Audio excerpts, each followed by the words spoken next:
So good morning, everyone, and welcome to today's webinar, Electric Shock Sequela and John Knoll's story. This is webinar number 3. Something new that I've decided to do this year is to do more formal webinars on some focused messages related to electrical safety. So again, I welcome you today. If you're not aware of who I am, my name is Terry Becker. I'm an electrical engineer based out of Calgary, Alberta, Canada. I have 14 years of my 30-year career specifically devoted to electrical safety. And if you know me, I'm very passionate in this area.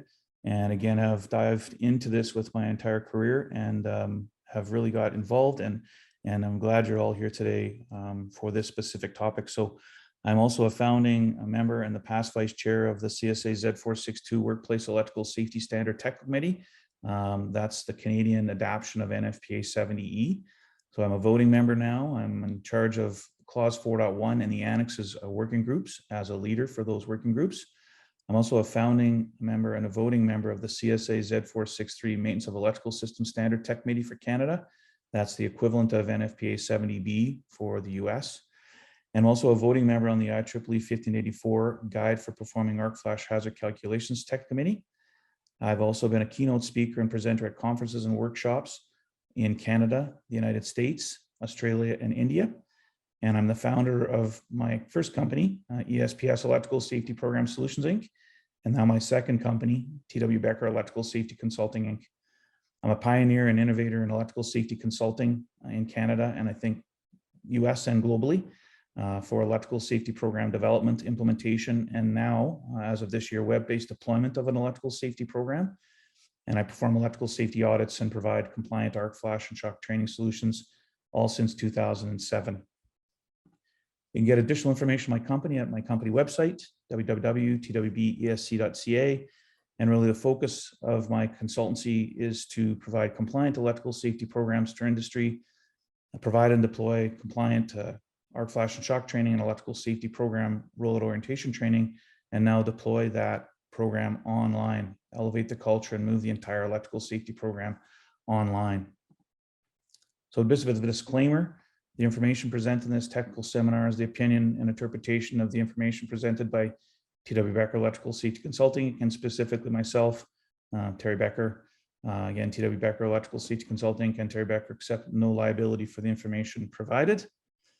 And our agenda for today. So brief introduction, just a brief history. Let's start sort of the status quo with respect to electric shock. Introduce Electric Shock Sequela and Sequelae. Identify that there is research that has been ongoing actually for quite some time, and there is treatment available. And then John Knoll could not join us today in person. So I had a conversation, and we have a recording of John Knoll's story that I will play. It's about 38 minutes long, and I'm hoping it's the first of many conversations with John and possibly additional webinars. And in the future, if we could align John's schedule, bring John online. So I do apologize that John won't be online in real time, but I had a very good conversation with him and recorded it, again, discussing his specific story as an apprentice electrician and a journeyman electrician, and obviously the fact that he was shocked, and now his story with respect to electric shock sequela, and he is suffering from multiple sequelae. So we'll run that video. Along the way, if there is Q&As in the Zoom webinar, Q&A, control panel item, enter your questions in there. I will try and answer some questions at the end if I can. If we can't, we'll defer those, and we can get John on board and get him to provide some questions back, specifically questions you may have for him, and we can get those out to you in an email. John has also offered that we can provide you his email address, and if you want to, you can contact him directly as well. All right, so we'll play his video at the end, some closing remarks, and then for the Q&As that I can offer answers to, I will. But I'll put forward that John has become a subject matter expert on electric shock sequela and sequelae due to the fact that he is suffering from them, and there really wasn't anyone that really knows what he now knows. I'm trying, but I don't think I'll ever know as much about sequela as he actually does based on his personal journey. So introduction, arc flash and shock, the two identified electrical hazards. Electric shock has been well known since we invented electricity, and obviously significant number of shocks, electrocutions were occurring. Predominantly well, predominantly not just electrical workers, but other workers. Overhead power lines statistically being the highest frequency of shocks leading to electrocutions. The immediate effects were well known, death, right, electrocution, but the long-term electric shock sequela hasn't been known and hasn't been really publicized or, I guess, assimilated into the discussion. I have started to talk about long-term electric shock sequela in my consultancy with clients, building electrical safety programs, and in the training that I deliver, but I don't think other training probably adds that to the discussion.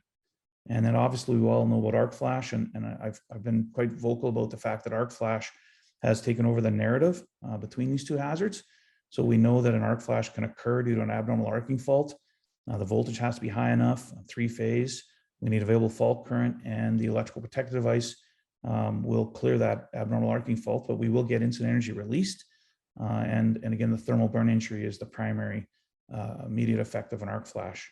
All right, there's other effects as well, and you can actually have sequela related to an arc flash event. And again, we'll go through what sequela is and sequelae, but some of the identified sequelae would be an outcome of even a worker experiencing an arc flash, which is a traumatic event for sure to start out with. And again, the possible effects, and then the sequela effects that could be, as a result of arc flash, but specifically shock is the focus of our webinar today, where I think there has been a total mismanagement of that hazard. And again, workers are getting shocked today, all workers, electrical, non-electrical, and again, the electrocution frequency is still quite high, even with all the efforts related to 70E and in Canada, Z462, and I think obviously internationally as well. So this is a global topic.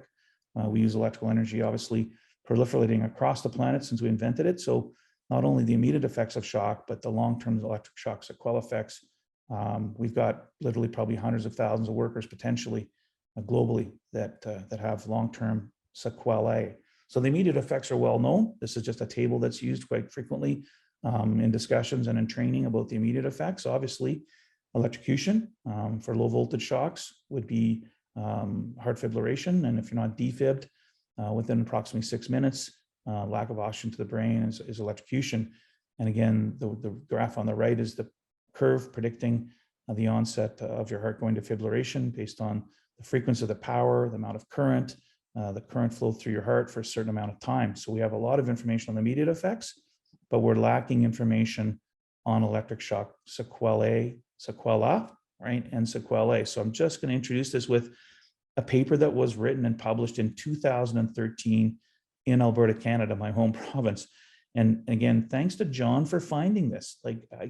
John found this, and again, his research, his personal ownership to try and manage his injury, right? And again, there was no notoriety of this paper whatsoever. There was no awareness of it.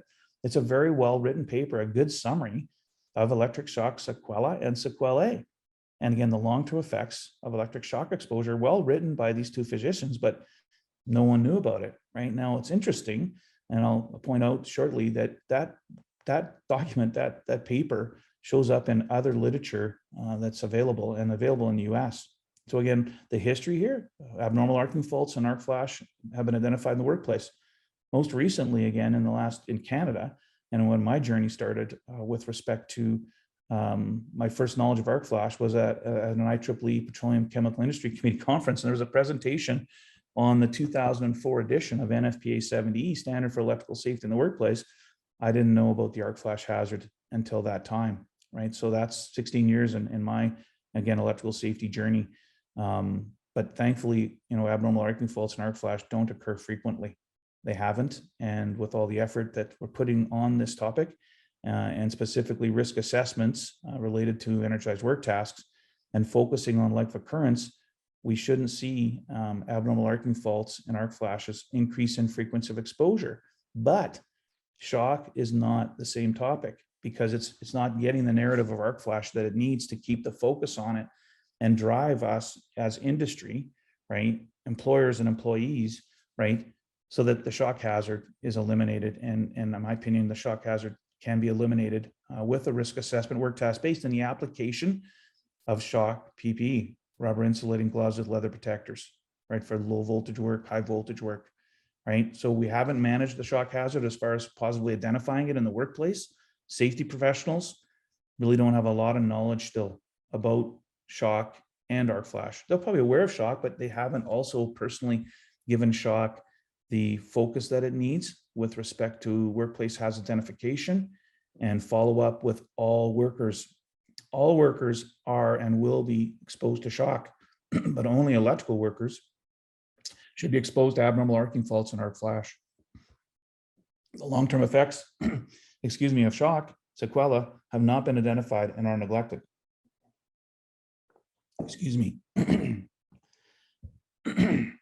So this report came out in 2015 from the Fire Protection Research Foundation, and it amalgamated electrical incident statistics from multiple sources in the US. There was like multiple different, research organizations with electrical incident statistics that have been reported out at the IEEE Electrical Safety Workshop, which again has been going on for over 25 years now. And again, that conference, I have not, and I don't recall a lot of presentations related to electric shock sequela. In fact, I don't recall one that used those words.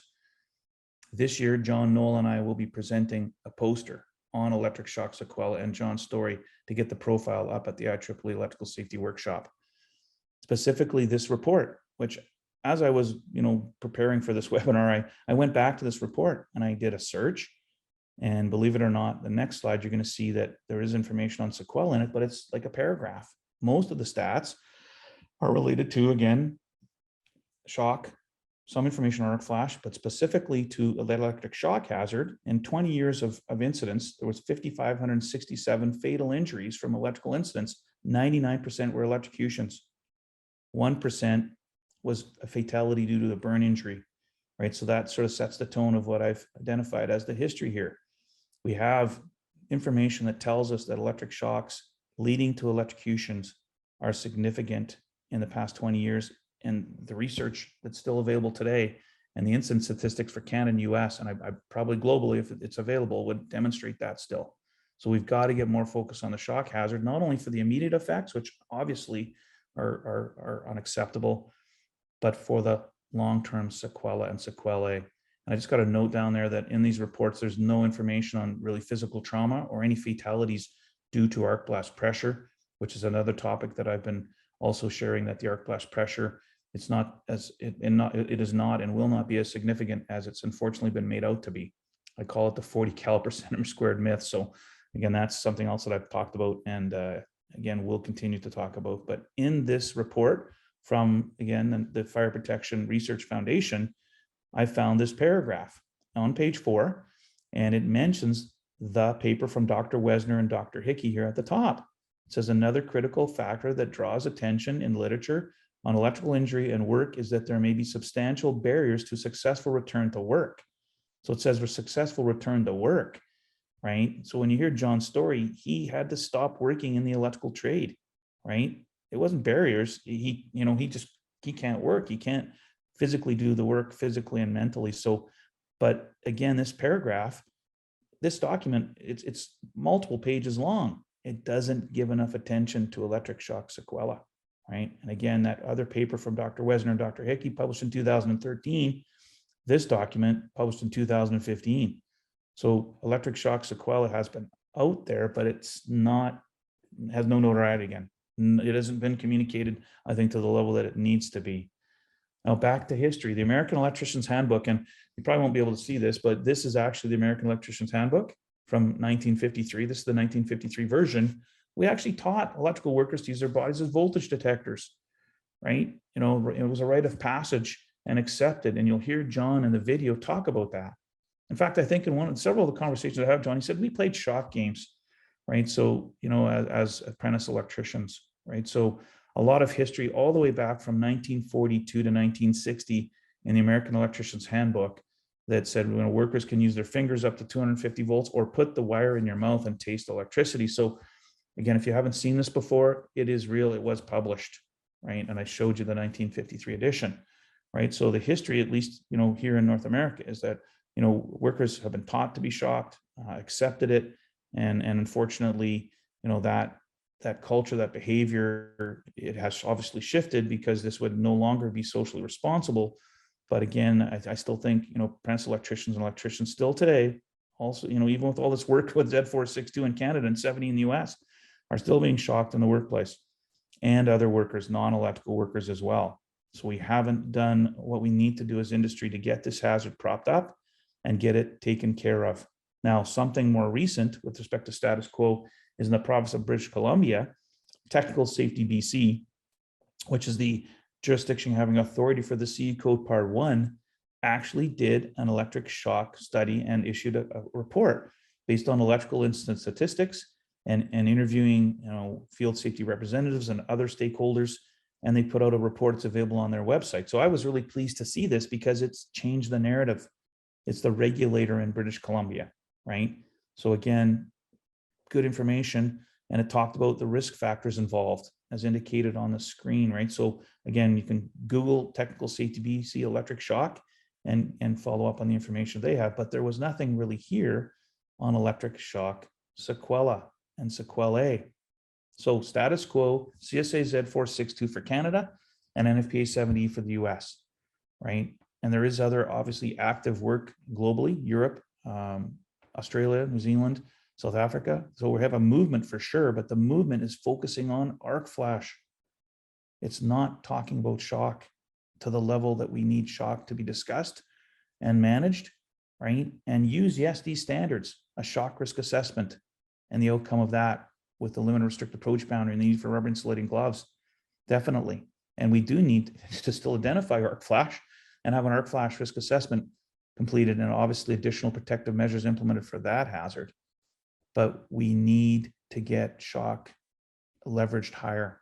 The priority of both of these documents is to eliminate exposure to these hazards, but we do need energized electrical work to continue diagnostics and troubleshooting and isolation related work tasks, right? We need to operate and energize electrical equipment, right? So there's work tasks that we will have to continue to have performed energized, right? When I do work task-based risk assessments, we look at the hierarchy of risk controls for sure. Elimination is the top priority, then substitution, engineering, safety by design, warning signs and barricading, administrative controls, training and procedures, and PPE is obviously the lowest order control. But the lowest order control for shock, rubber insulating gloves with leather protectors, we need these gloves to be worn by workers, right? We need them to do a shock risk assessment and get those class 0 gloves on and accept them, right? There's another challenge there. Again, culture, behavior, and acceptance of this PP has been a challenge. These gloves are not meant to be perfectly fitting, right? So you hear complaints from workers, well, I need more dexterity. Well, the gloves are meant for you to hold in, tools like probes and avoid inadvertent movement when your hands are in a box and there's exposed conductors and circuit parts. So these standards have made a big difference. But I was noting to myself when I was looking at submitting dockets for the 2024 edition of Z462. And again, by the way, public input and dockets are accepted by CSA until February 3rd, 2022. So I've added to my list of dockets that I'll personally be submitting that we actually update Annex K, general categories of electrical hazards. And under shock, we include a couple paragraphs on electric shock sequela and sequelae. It's too late to get that into the 2024 NFPA 70E, but again, that can happen in the next edition. Again, to get it leveraged and into these two documents, that there's a separate issue that we need to look at with respect to shock, again, sequela. So this is a 3x3 electrical hazard risk assessment matrix that I use. And again, the immediate effects are here, but I'm now going to add sequela under S2, right? So under S2, it's something that can be treated and it will potentially have the worker, not working in the trade. So it does need to be identified and discussed more formally when we do electrical hazard identification against energized electrical work tasks, immediate effects and long-term effects, and educate the worker, right? Educate the worker that the immediate effects, yep, you can get electrocuted, and every electric shock is a near miss and needs to be reported, and you need to get medical treatment, right, when you're shocked, all right? But we need to get the worker to be trained and have it covered off in our work task-based risk assessments that we note that we can have a long-term effect of again, the electric shock hazard, the sequela. So the definition of sequela from the Collins Dictionary of Medicine, a sequela is any condition or state that follows a disease, disorder, or injury. So it follows the initial injury, especially one that is a consequence of it, a complication. The term most often used is the plural form, sequelae, all right? So on the right, I've also written a couple articles on Electric Line magazine. Thanks to Kevin Burr, he's continued to allow me to write articles for the electrical safety measure. So I've also got a couple articles where I summarize this information over the last couple of years as well. So again, getting information out there in multiple sources will hopefully increase the profile. And again, getting more people aware, and then getting obviously electrical workers specifically aware that have unfortunately been shocked multiple times in their career.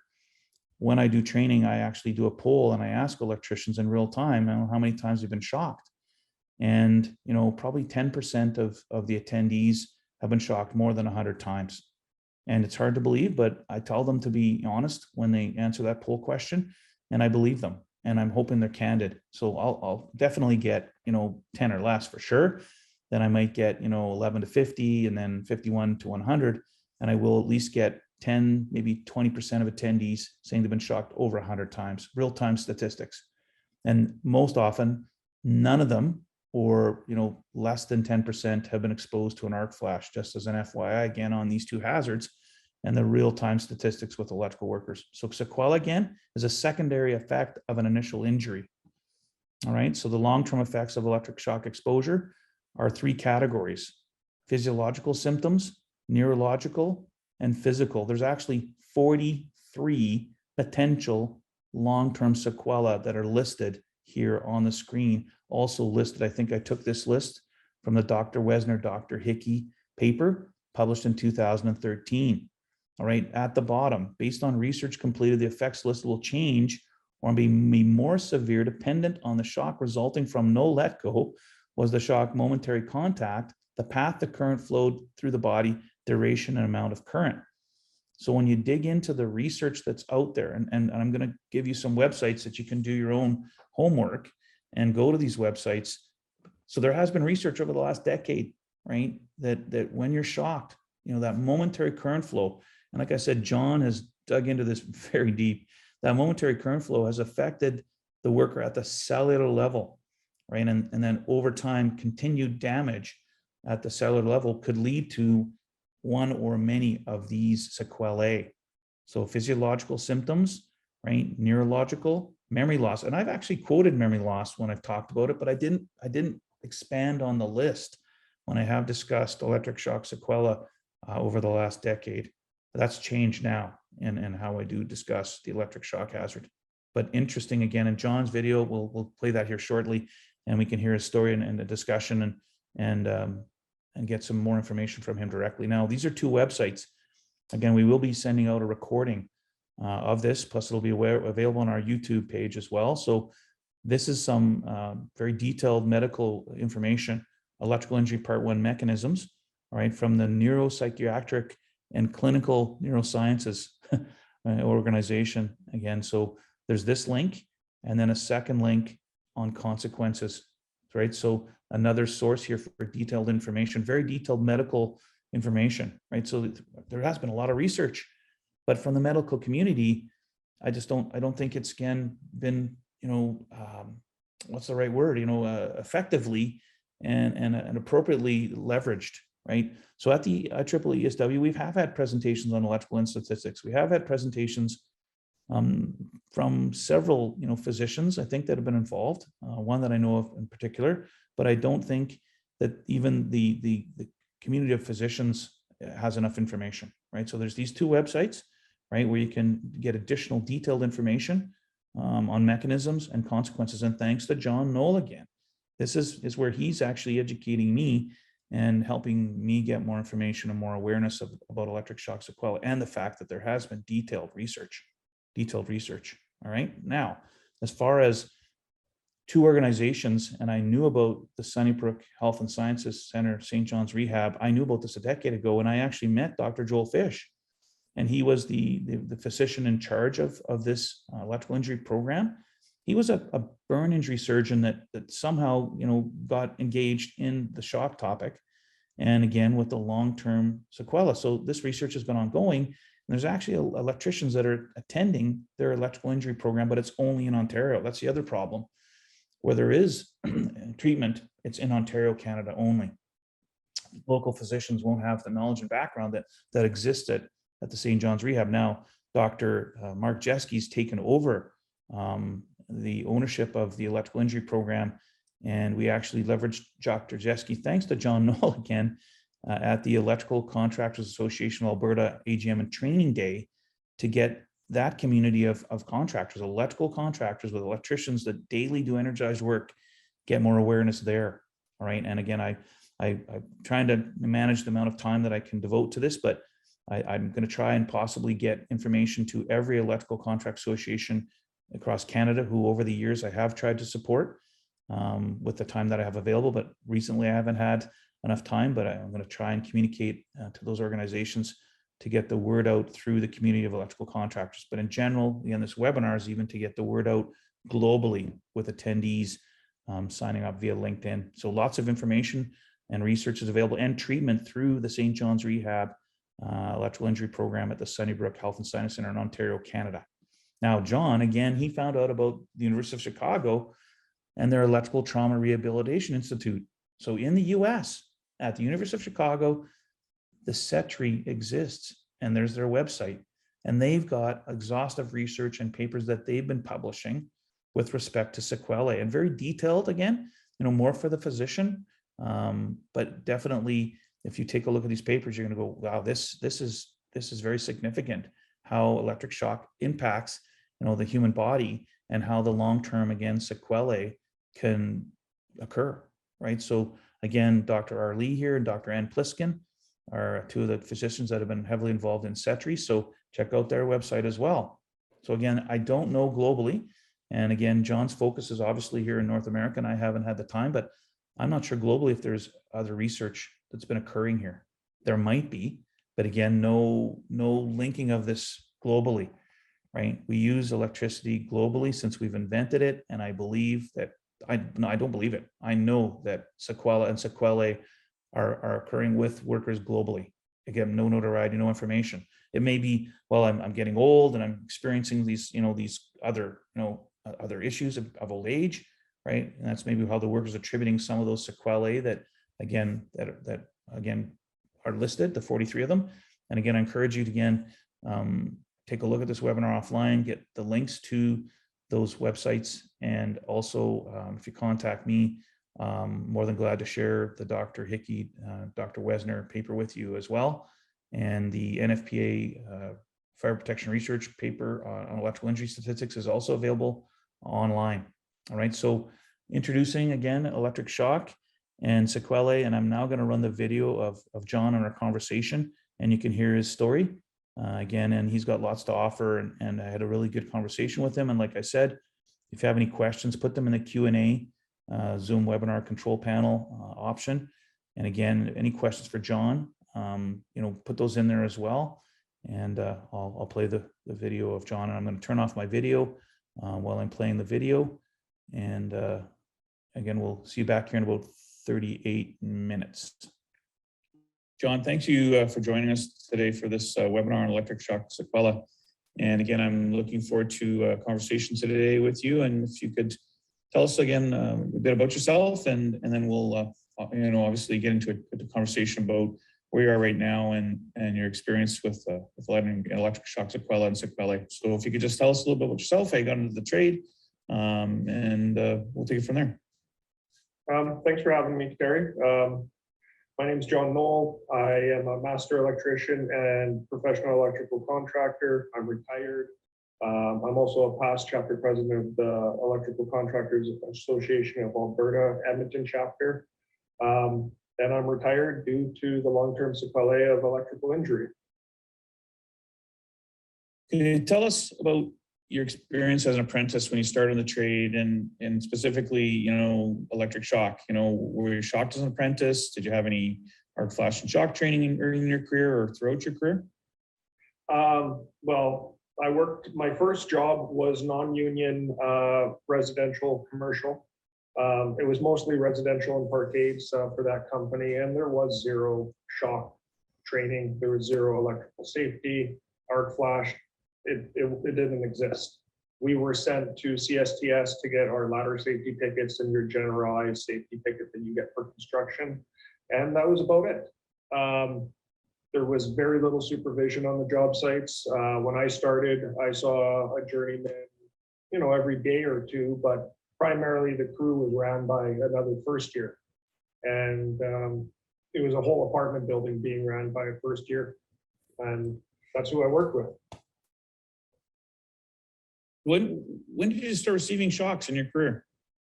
Well, it was early on. It was, within a couple weeks to a month.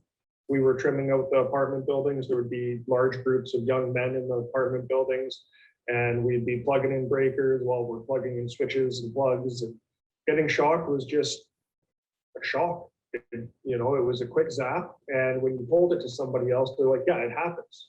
And there was zero safety. I had more concern about shock before I got into the trade than once I got into the trade, and you got the zap and everybody said it just happens.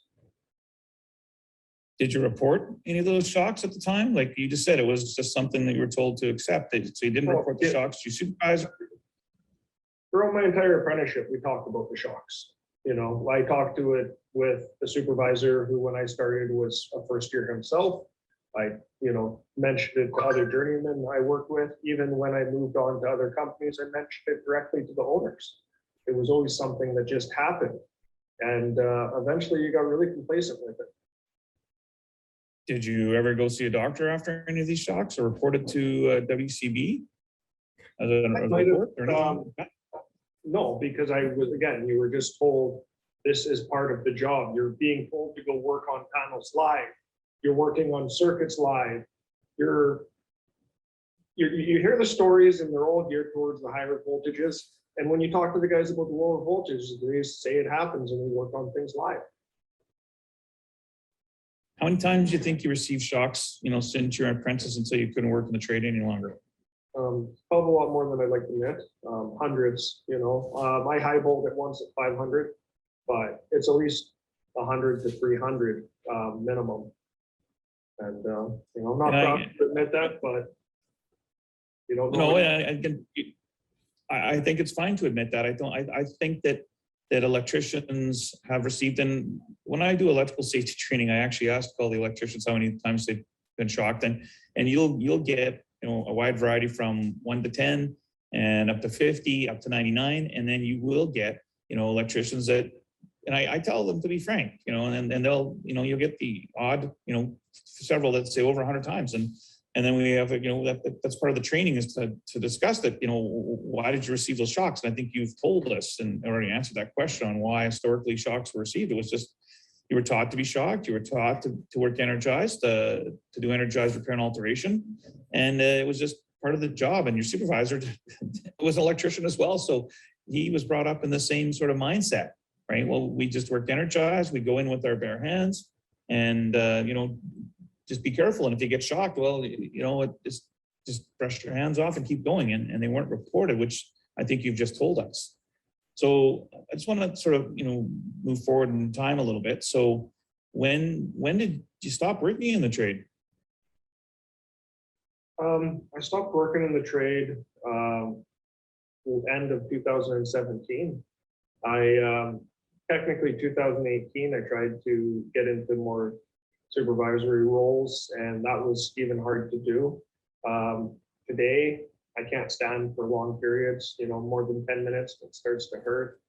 And I've got to shift around and no physical activities. So I'm no longer able to work the tools, and that sucks. So was that about 10 years? In 10 years that you've been working in the trade at that time? I got into the trade late 05, early 06. I got out late 07, early 08. So more than a decade in the trade. Decade. Okay. And when do you think that, along that timeline, that you now looking back, that you had, some sequela and potentially, sequelae related to those electric shocks? Now that you know what sequela is and thinking back, how far back then do you think you were having some of these symptoms? Well, I'm very versed in the sequelae, and you know what? It really explained a lot of my life. As early back, I found chiropractor reports, intake forms where I had checked off all the boxes. And that was about you know, a year and a half, 2 years into the trade, I had all those boxes checked off, and they just got progressively worse. The more shocks you receive, you know, in 2015, I was held with 347, and 2 years later, I lost the use of my legs 3 times. It was my apex events. Yeah, well, 347, again, I think that's another common, you know, unfortunate, you know, voltage that electricians are shocked, and, you know, working on 347 volt lighting, I think it's very common. And then we also have some physical trauma because workers fall off ladders, right? Or, you know, consciously move themselves off the ladder if they could, so that they could, you know, let it go, right? So again, I think we like, that's the interesting thing. We have a lot of information about, well, yeah, I got shocked at 247 volt lighting, and it you know, and I think you mentioned, you know, high voltage shocks too, but the majority of shocks are low voltage. Again, there's no entry exit wound. You know, visibly a supervisor or coworker wouldn't know you've been shocked unless you told them. And again, I think, you know, not that high voltage shocks I think aren't occurring, but I think they're more apt to be electrocutions. And they're sort of, you know, when we talk about high voltage enclosed electrical equipment versus overhead power lines, then we move into other workers that have received shocks and electrocutions other than electrical workers. So again, with respect to, you know, sorry, go ahead. Well, what I was going to say is what the medical studies say is it doesn't matter on voltage. The voltage does not matter. It's all based on the current, and it only takes milliamps.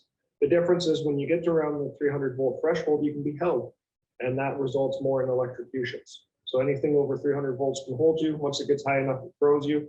But those minor ones, they cause damage, and the symptoms might just not appear as fast as the higher voltages do. They're delayed, and the medical research states anywhere up to 5+ years from the time that you receive a shock, regardless of voltage, to when you can experience symptoms of the sequelae. Now, I know, because you and I have been dialoguing back and forth for over a year, that you've done a lot of research. In fact, you've educated me on electric shock sequela and sequelae. So can you just talk to us a little bit about, you know, how your research sort of, you know, because it's an incredible story, and I really want to make sure people understand that John has become, in my opinion, an electric shock expert, an electric shock sequela expert. Can you just tell us, John, about, you know, what you discovered as you were digging into the details a little bit, the information that's actually out there? And it's quite surprising, actually, but there just isn't a lot of notoriety or awareness of the information that is available for electrical workers with respect to electric shock sequela and sequelae. So can you just give us some background on where your research took you?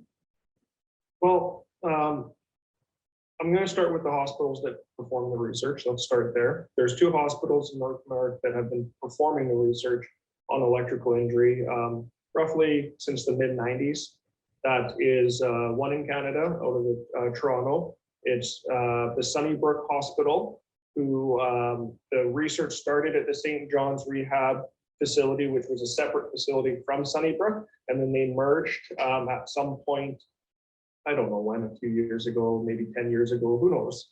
And then there's the Chicago Electrical Trauma Research Institute. And the research here in Canada was started by a Joel Fish, and the research in Chicago was started by a Dr. Lee.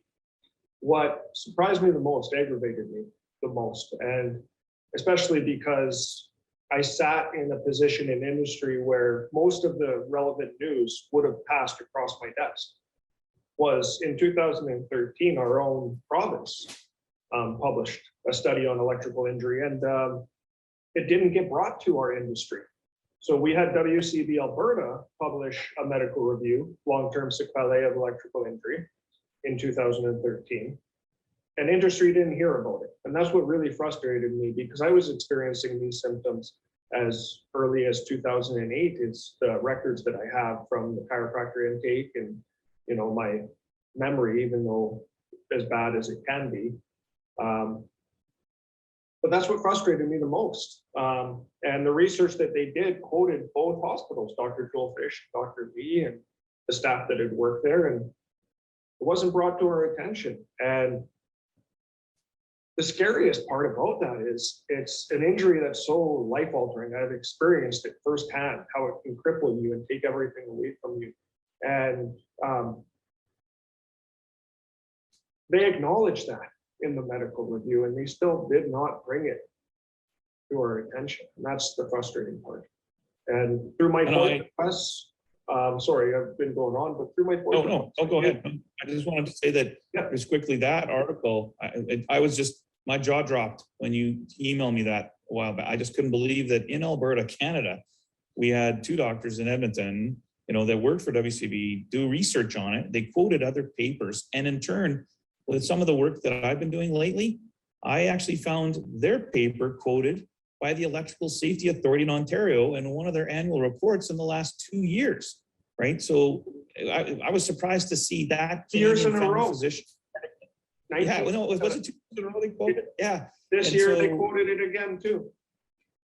And it's another province that is identifying the research our province did, but yet through my own experience and through my FOIP requests and my experiences in my claim, WCB hasn't set guidelines around electrical injuries. So we have one province that is quoting a medical review, which through my FOIP requests, the author stated was research that she performed for WCB, meaning they funded the research. Then they decided to publish it in a journal, and before it published in the journal, Dr. Lappy from WCB reviewed it and approved it, as she stated in her own words. So it was a paper funded by WCB. It was a paper reviewed and approved by WCB. It's a paper that's quoted by Ontario Electrical Safety Authority. But yet we haven't established guidelines for electrical injury in our province based on that paper. And my understanding is they solely rely on the medical consultants to establish those guidelines, even though they have had this paper for 8 years. John, I'm equally surprised. And I think there's also another US NFPA, National Fire Prevention Association electrical incident report that I've had for a while, since 2015. And I think recently I was also reviewing that incident report. And I believe it actually quoted the Canadian, again, physician article from Dr. Wesner and Dr. Hickey. So it is interesting that article, it's quoted by others, but it never got any profile within the province of Alberta or Canada. And through the Electrical Contractors Association of Alberta, they should have been notified. Others should have been notified, and it's unfortunate. So, but the good thing, John, is that now you are bringing attention to it, and I know that we're going to get somewhere with this, and we're going to help other workers, and specifically electrical workers that are suffering from symptoms of sequela. So I want to commend you for all of that research, and then helping me and educating me, and then and getting my personal awareness that I need to pay more attention to this in my ongoing mission for electrical safety. So again, again, you're right. There's actual help out there, but it's not known. And is there enough help? There's the other problem. Like you said, there's two hospitals. The problem is we can't access it. Provincial healthcare is provincial. So that facility in Ontario, I can't access without funding through WCB. Right. And even if I could go there, I'd have to travel. I'd have to pay all the hotels. For me to get any help from that hospital is impossible. Right. It's a significant barrier. Well, to even get a diagnosis was extremely difficult. And the problem was, they don't want this to be known. It's my experience. I think that would be tragic if that's truly the case, because electric shock is happening to all workers in the workplace, not only electrical workers, but non-electrical workers. And I also think non-electrical workers haven't been shocked at the frequency of electrical workers, but unfortunately they've been shocked, and we still haven't dealt with that. We need to get the electric shock hazard eliminated in the workplace for all workers. That's one of the longer term missions that I'm on. But like when I got into this 14 years ago, the shock wasn't an identified hazard. and I worked for a large oil and gas company, and you know, the strange thing is we didn't have shock on our field level hazard assessment. We didn't have arc flash was nowhere, but shock should have been there. We did have overhead power lines and limits of approach. We did say, you know, make sure you pre-use inspect your cord. And we did say, you know, make sure you plug into a GFCI, ground fault signal, but we didn't say why, right? So the hazard has not been identified effectively since we invented electricity. In the late, you know, well, in the mid 1900s, we have the American Electricians Handbook from 1942 to 1960 that said to an electrical worker, use your fingers up to 250 volts or put a wire in your mouth to taste for electricity. It's just been totally accepted. Training a human being to be a voltage detector, like really? But you know, that was the 1900s and there wasn't any occupational health and safety regulations. So now we do have OH&S regulations, but we have content specific to other workplace hazards, but depending on the province or territory or federally in Canada, we do have electrical safety content, and it does focus on shock, but it doesn't say the word shock, right? And so we still have a long ways to go in regulations. Alberta has nothing in our OH&S regulations that explicitly identifies the electric shock hazard, yet it does have something that identifies the arc flash hazard. And you've heard me talk about arc flash getting too much time, airtime, and the narrative needs to change. So because of you, we're going to change the narrative on the electric shock hazard in the first place, and then make sure that going forward, workers aren't exposed to it so that they do not ever get sequela or sequelae like you are suffering. And I think it's unfortunate that you're talking about it. You're the only electrical worker that came forward to me in over a decade. And you're right, I talked about it, but you were the first electrician that said, Terry, I think I've got that sequela thing. And you're the one that told me my problems might be from it, and you gave me the research. I was skeptical myself. There's a part of us as electricians, and this is in some of the studies that I read through Neil Pliskin and some of the other psychological studies. Number one, you have to look at it this weekend. We're all men. We're all strong, stoic men. And we, number one, don't like to admit that we're in pain. But we're men that have spent, for me, a decade mastering a trade. I'm a master electrician. Not only am I a master electrician, I'm a professional electrical contractor. I checked off all the boxes, but I touched the wires too many times. And a lot of men don't want to admit that they're in pain, don't want to admit that they're not feeling as good as they used to, way sooner than they should. And then the final thing that they don't want to admit is that they spent a whole decade touching wires when they shouldn't have. And for me, I didn't want to admit that. It was a very traumatic experience that I had to deal with. It was a grieving and loss process. I still bring tears to my eyes sometimes, just trying to work through it, but there's a reason for that. And we need to get over the stigmatism. We need to know that it's okay to say you have these problems. It's okay to acknowledge that you can't lift your children up anymore. That if you play a little too hard with your children, you might have to schedule a third or a second chiropractor visit for the week. You might be in pain more than you want to. But what it comes down to is we need to start accepting that it's okay to not be okay. John, like, yeah, again, I'm just going to acknowledge that, you know, making a statement that you know, as males or men's within the human species, we are built different, right? And you're right, we don't want to admit weakness or error or fault. You know, the electrical trade, it does have female electricians in it now, but historically it didn't. And I think that's another reason why there were shocks, is because we don't want to admit we make a mistake, and we're men, right? So we should just be able to accept, you know, this shock hazard that I was told to accept. Again, when I get back to that whole training side of this, but you know, in this webinar, before this video, I've reviewed a few things, and you know, related to some of the research and some of the reasons why electrical workers were shocked. Also, we just haven't had I think an environment where we had policy stated that it was, something that you had to report. And we also didn't have policies and practice and procedural requirements that we now have in Canada because of the Z462 Workplace Electrical Safety Standard. But that standard's only been published for 12 years. And I'm telling you, we got a long ways to go. And, ultimately owners need to, instruct electricians that, it's not acceptable to be shocked, and that we need, the right energized electrical work to be completed, and it needs to be justified, and we need to eliminate repair and alteration energized.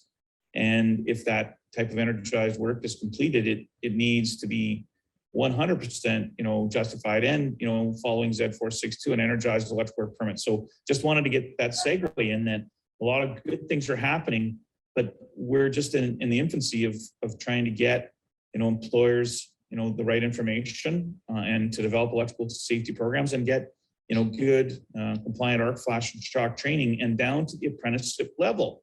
Again, I've talked about different aspects of electrical safety and just what are your opinions about, energized electrical work and what we need to do?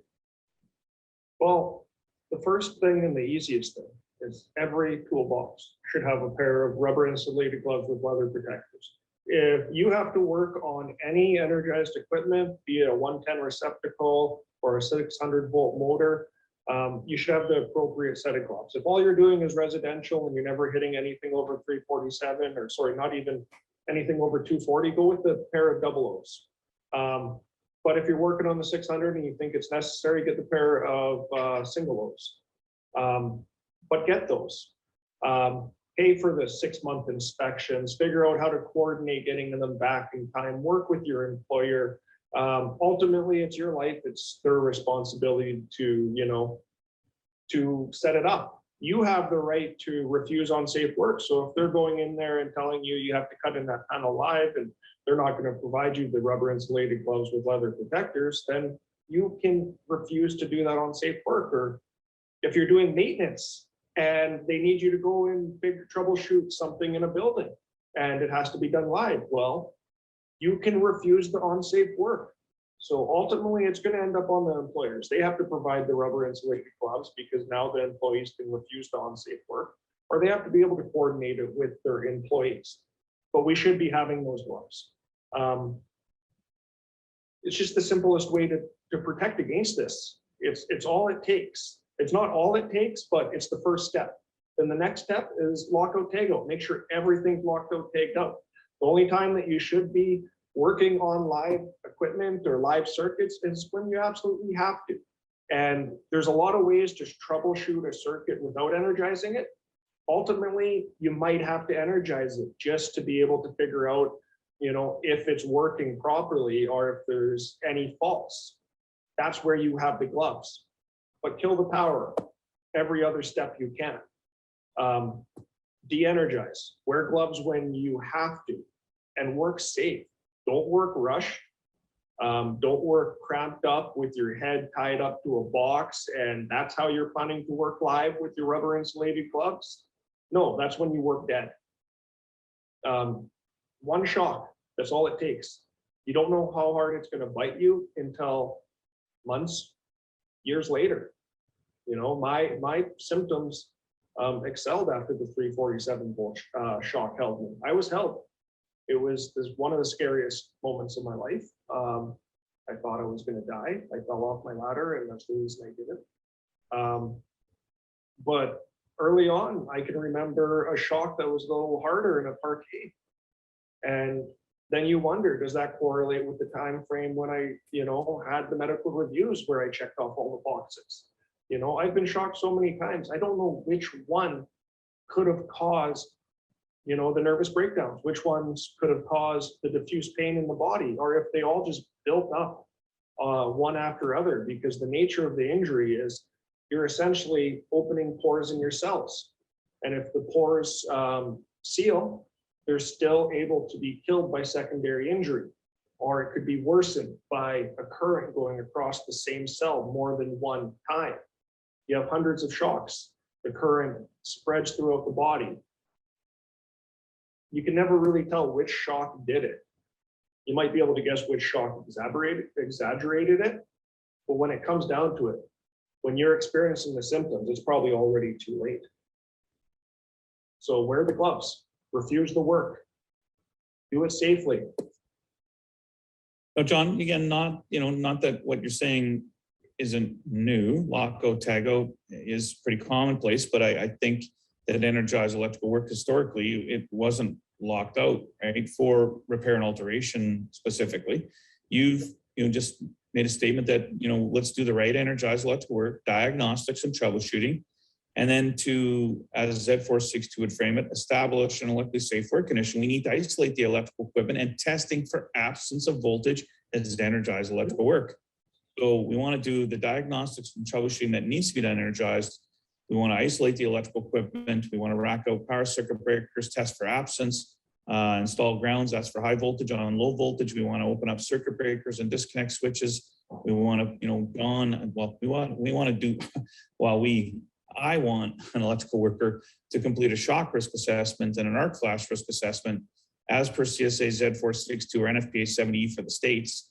And then they'll determine additional protective measures, which for shock will then include the rubber insulating gloves. So more formality on when you work energized, doing these 2 risk assessments, and then writing down the boundaries of approach that you're going to apply and apply the rules to them. This gives some, again, a definitive process that once it's instituted as a policy and electricians trained on it, then it will methodically and hopefully habitually put you into a position where you then decide and will wear the appropriate class number of rubber insulating gloves for lower high voltage work. So I'm just putting more language around what you just said, with respect to how Z462 and 70, has wanted us to approach this, but we've got a long ways to go to get there still. There's still industries in Canada where I know either, journey person electricians or other task qualified workers, HVAC, overhead door and crane mechanics, cathodic protection techs, elevator mechanics, where those workers in those trades I know are still not, wearing any arc flash shock PP. So I appreciate your comments on shock. They're still not using GFCI receptacles because nobody knew what the cause of the shock or the damage. Nobody knew about the consequences, the sequelae.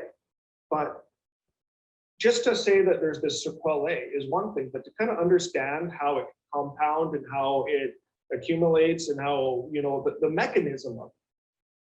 To understand what it does to the body brings more life to it.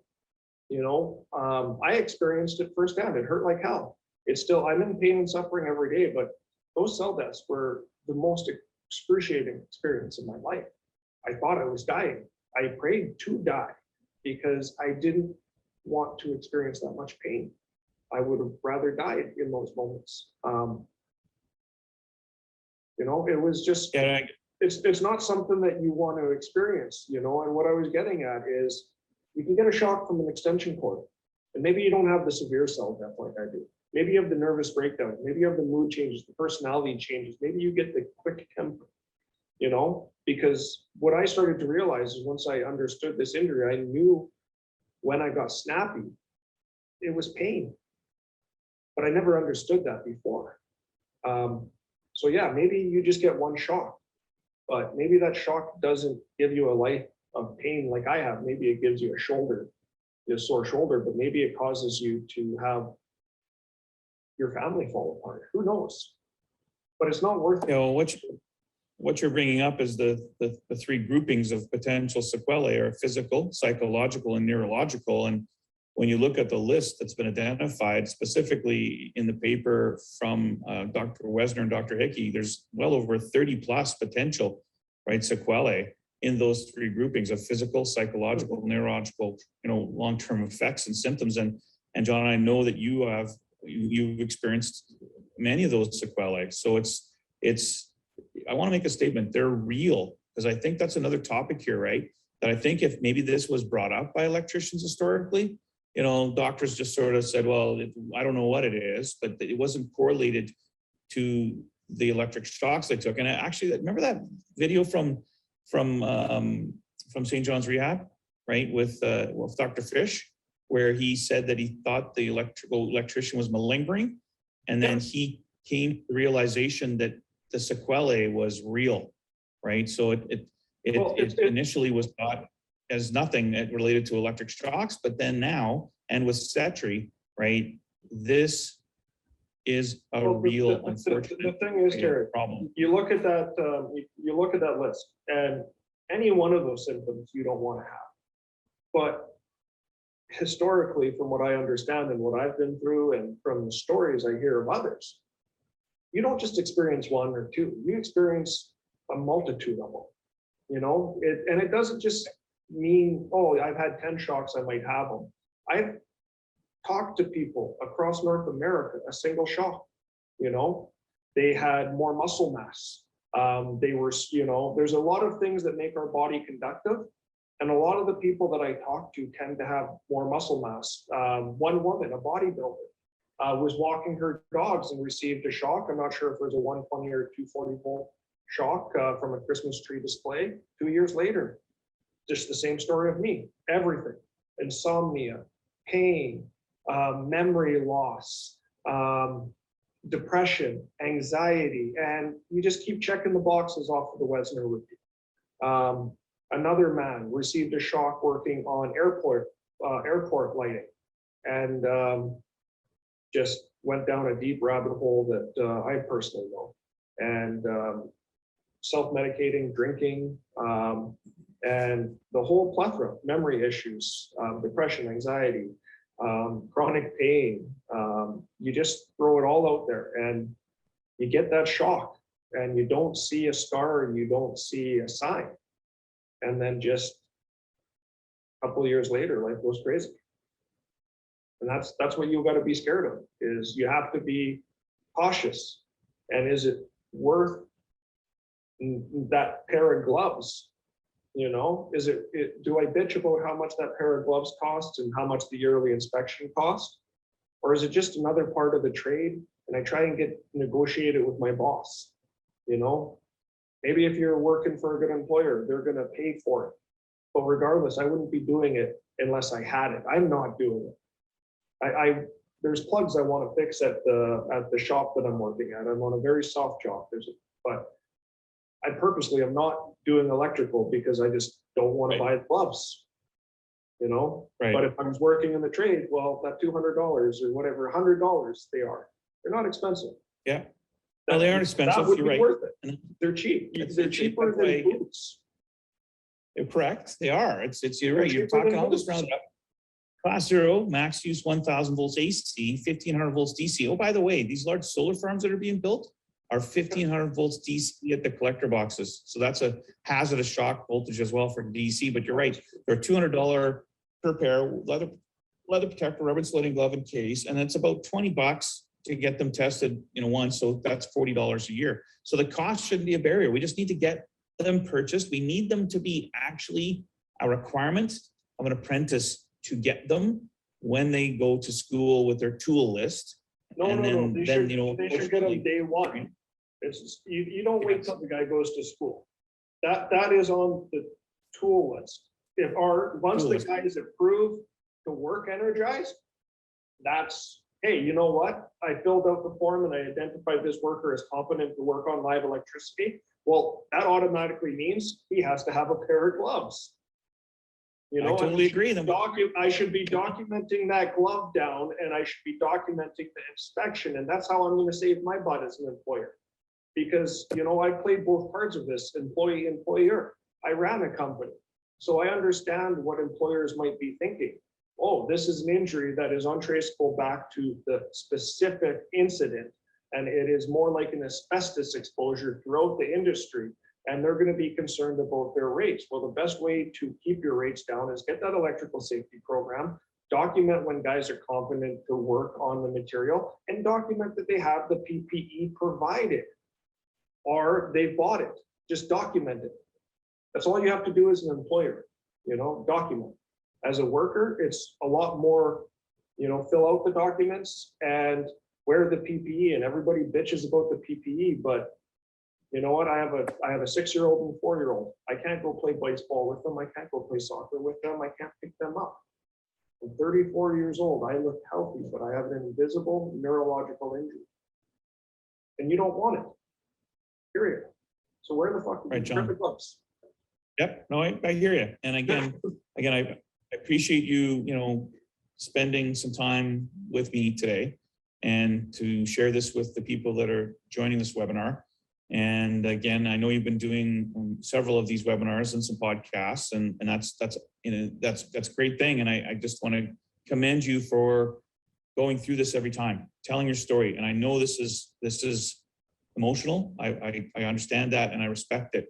And I really want to just thank you for spending this time with me and letting me share your story in a webinar that I'm hosting.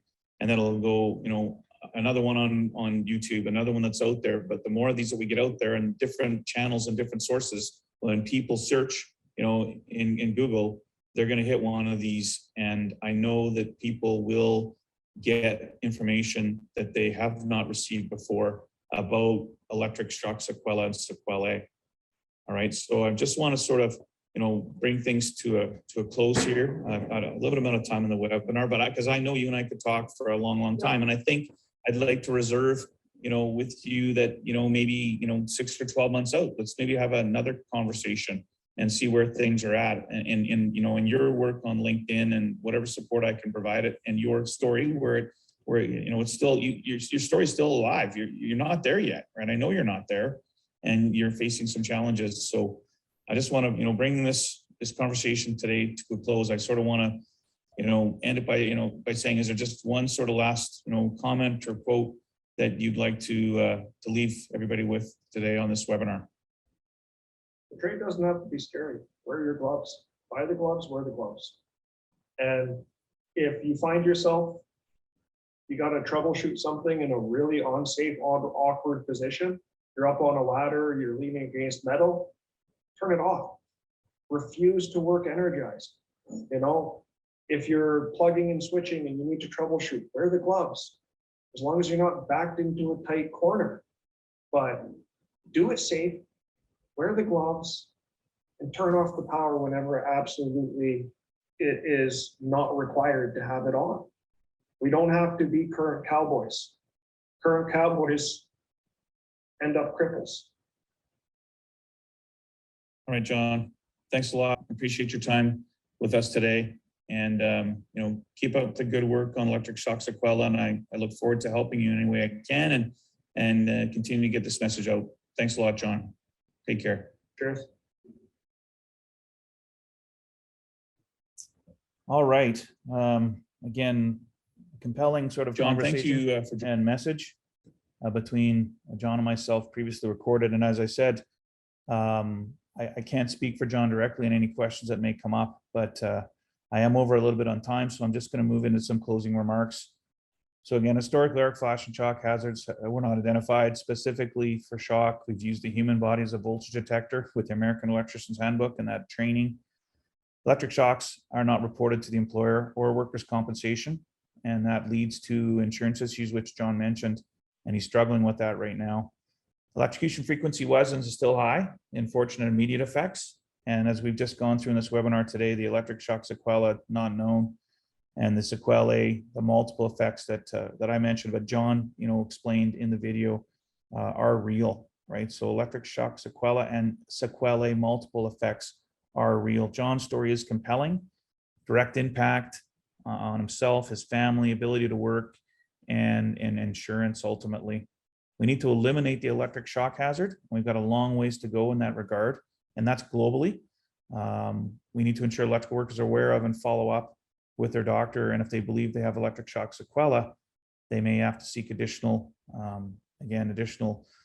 treatment. But unfortunately for North America, we only have 2 hospitals that have specific treatment with physicians that are again becoming experts in this topic, and that's the St. Johns Rehab at the Sunnybrook Health Center and at the University of Chicago, the CETRI. So again, just bringing things to a close, place more emphasis on electric shock, ensure we understand electric shock sequela and sequelae. And if you're an electrical worker listening to this video and you have some of these symptoms, you need to talk to your doctor and seek treatment. Again, John's video was quite compelling, and I really appreciate the fact that he spent some time with me, and we've provided that to you today in today's webinar. So at this point, again, I'm sort of limited on the questions that I can answer with respect to, again, John's specific story. Again, if there's any questions though, I'll open up the mic. We are a little bit over on time. So if there's any questions, I'll take them. If there's no questions at this point, then we can close off the webinar. And again, I will provide a link to this. I've also wanted to recognize that I had Bren Gray on as well in the backgrounds, just sort of monitoring things. And Bren has joined my company here recently as my business operations manager. So again, I'll be looking forward to continuing to work with her in the new year and continue our efforts and our mission, again, to save lives and specifically spend more time on the electric shock sequela and getting the awareness up that, again, we'll continue with John. So Terry, we have no open questions at this time, but everyone's more than welcome to email us. And if they find that they have questions in the future, I have provided John's personal email to them in the chat session. So hopefully they'll take note of that as well and contact John directly if they have any questions related to his story. Thanks, Bren. I really appreciate that. And again, thank you today for everybody attending. And we will be sending a link out to this recording, and it will also be available on our YouTube page. And my contact information is on the slide in front of you, my email address, my phone number. I'm on LinkedIn. Appreciate you joining this webinar from LinkedIn. And again, I have blog and publications on my website as well, and continue to publish my articles for Electrical Line magazine. So again, Electric Shock Sequela and Sequelae, we need to get some information on this out there and globally. Thank you for attending today, and we'll see you in the next webinar.